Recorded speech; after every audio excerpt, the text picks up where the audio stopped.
بسم اللہ الرحمن الرحیم۔ السلام علیکم دوستو،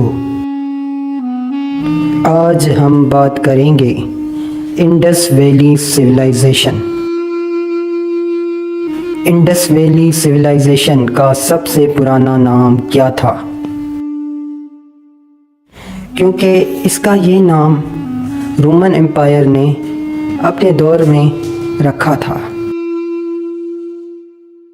اگر ہم تاریخ پڑھیں گے تو ہمیں یہ معلوم ہوگا کہ انڈس ویلی سویلائزیشن کا سب سے پرانا نام سندھو سبت تھا۔ قرآن مجید کی سورہ البقرہ کی آیت نمبر 65 میں موجود ہے۔ اس آیت کا مفہوم کچھ اس طرح ہے کہ جنہوں نے سبت کے دن یعنی ہفتہ کے دن سرکشی کی ان کو باندر بنا دیا گیا۔ موسیٰ علیہ السلام کے دور میں اسرائیل پر سبت کے دن مچھلی پکڑنا حرام تھا۔ سبت کے دن بطور آزمائش مچھلیاں زیادہ ہوتی تھیں۔ یہ مچھلی کی دم میں ڈور باندھ کر پھر ان مچھلیوں کو سمندر میں چھوڑتے تھے، پھر اتوار کے دن ان مچھلیوں کو پکڑتے تھے۔ اس وجہ سے اللہ تبارک و تعالیٰ نے ان پر عذاب نازل فرمایا، جیسا کہ قرآن مجید میں آیا کہ ان کو باندر بنا دیا گیا۔ سبت کا مطلب ہفتہ یا 7واں دن ہے۔ اس زمانے میں اسرائیلی سبت کا استعمال یعنی نمبر 7 کا استعمال زیادہ کرتے۔ اگر دیکھا جائے تو اسرائیل میں 7 حروف ہیں اور سندھو سبت میں بھی 7 حروف ہیں۔ سندھو سبت یعنی 7 دریاؤں والا ملک۔ اس زمانے میں سندھو دریا کو کہا جاتا تھا، تو سندھو سبت کا مطلب ہوا سندھو مطلب سمندر، دریا، سبت یعنی 7 دریا والا ملک۔ جیسے پنج مطلب 5، آب مطلب دریا، پنج آب یعنی 5 دریا۔ اس زمانے میں پنجاب یعنی 5 دریا بھی سندھو سبت میں شامل تھے۔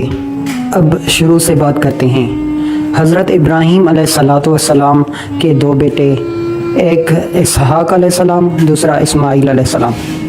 اسحاق علیہ السلام کی اولاد میں سے ایک یعقوب علیہ السلام تھے، جن کو اسرائیل کہتے ہیں۔ اسرائیل یعنی حضرت یعقوب علیہ السلام کے 12 بیٹے تھے، جن کے نام یہ ہیں: روبن، شمعون، لاوی، یہودا، اشکار، زبولون، جد، آشر، یوسف، دان، بنیامین اور نفتالی۔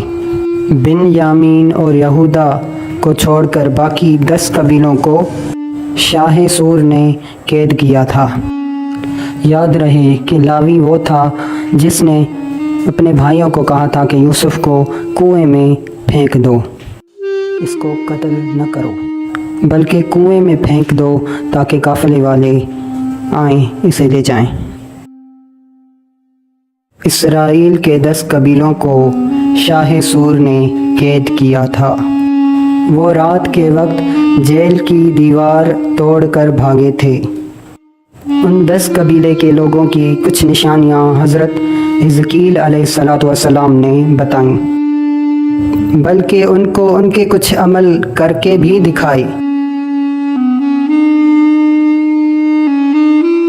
جیسے ان قیدیوں کا کانپنا، ان قیدیوں کا جیل کی دیوار توڑنا اور فرار ہو جانا، اور ان کا گوبر سے دال روٹی بنانا وغیرہ وغیرہ۔